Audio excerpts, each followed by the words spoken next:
At the recent U.S. Senate Judiciary Committee hearing on whether to allow U.S. lawsuits against Beijing over COVID-19, Senator Dianne Feinstein made a comment about China that surprised many. Listen to this.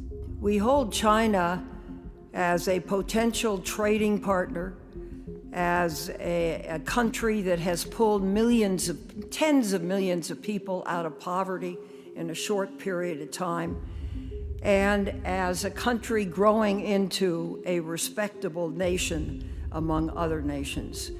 And I deeply believe that. I've been to China a number of times. I've studied the issues.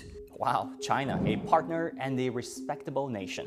When was the last time a senior U.S. official said something like this on the record?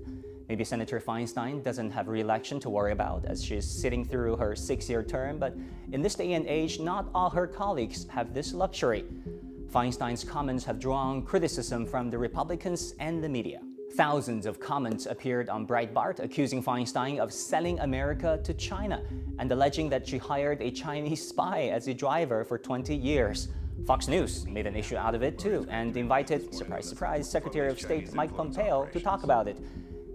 Well, I mean, you know, this week Dianne Feinstein praised China as a respectable nation, she said. Why do some in Congress not say the same thing that you've been saying, that this administration has been communicating? Maybe it's because they haven't watched enough Fox News and don't fully appreciate the art of asking softball questions. Anyway, here's Secretary Pompeo's answer. Maria, I saw the statement from Senator Feinstein. I found it perplexing. I talked at the Nixon Library about this being a battle not between the United States and China, but between authoritarianism and freedom. That's the fight the world needs to be engaged in. I hope we get every member of Congress on board.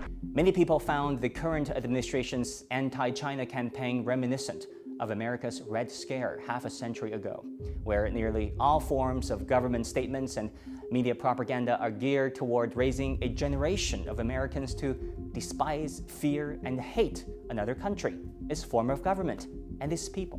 And what did Red Scare and the ensuing Cold War do? It brought 50 years of proxy wars in Korea, Vietnam, and around the world. It brought an arms race, consuming much of national resources which could have been spent elsewhere, like on raising living standards. It brought division, distrust, and missed opportunities of economic, cultural, and people-to-people engagement. On the other hand, after the end of the Cold War and the start of U.S.-China engagement, the two countries have not fought a war.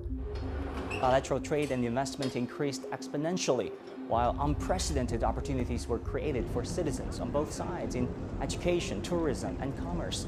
And the world benefited from a stable U.S.-China relationship. Now, the question is, which side of history do today's politicians want to stand on?